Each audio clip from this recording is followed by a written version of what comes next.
এই যে উঠতেছি, ওরকম খাড়া অবশ্য না, আরামসে উঠা যায়। যা ভাবছি যেরকম না, এরকম যদি সাজেক হয়, আমার আগে কখনো যাওয়া হয়নি, যদি এরকম হয় তো কোনো সমস্যা নেই, কিন্তু আরও খাড়া হলে তো আবার প্রবলেম হয়ে যাবে।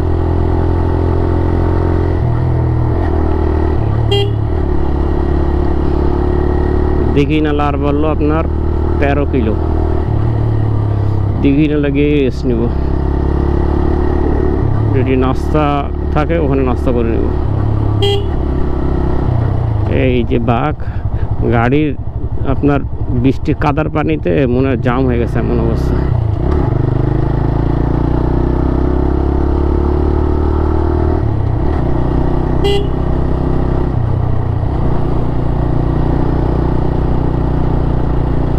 যে পাহাড়ি মানুষরা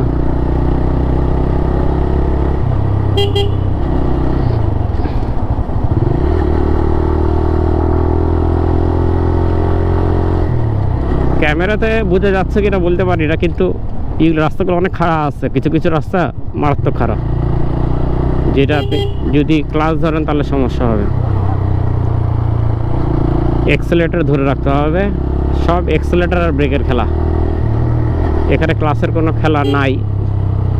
তারপর নামার ক্ষেত্রে মাঝে মাঝে ধরি আমি, অত তো এক্সপিরিয়েন্স রাইডার না।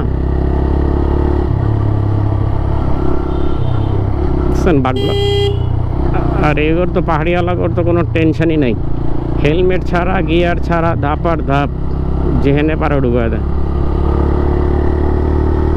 সেটা দেখছেন নি, দেখছেন দেখছেন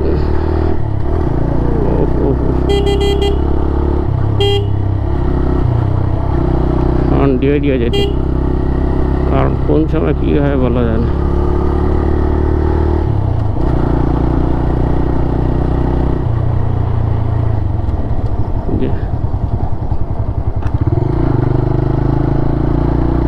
কলা, কাঁচা কলা লেগে যাইতেছে, দেখছেন এক গাদা।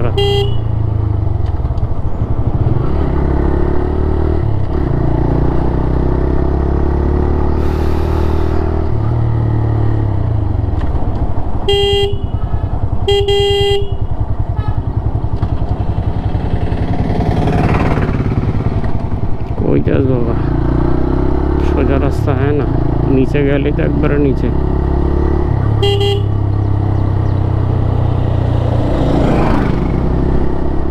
বাঘ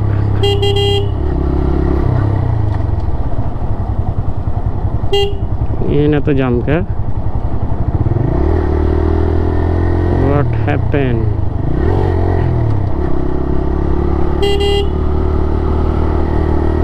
রাস্তা মনে হয় খারাপ, কিছু মানে এক্সট্রিম রাস্তা আছে।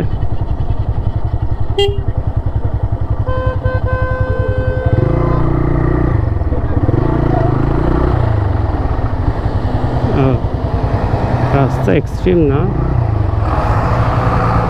বাট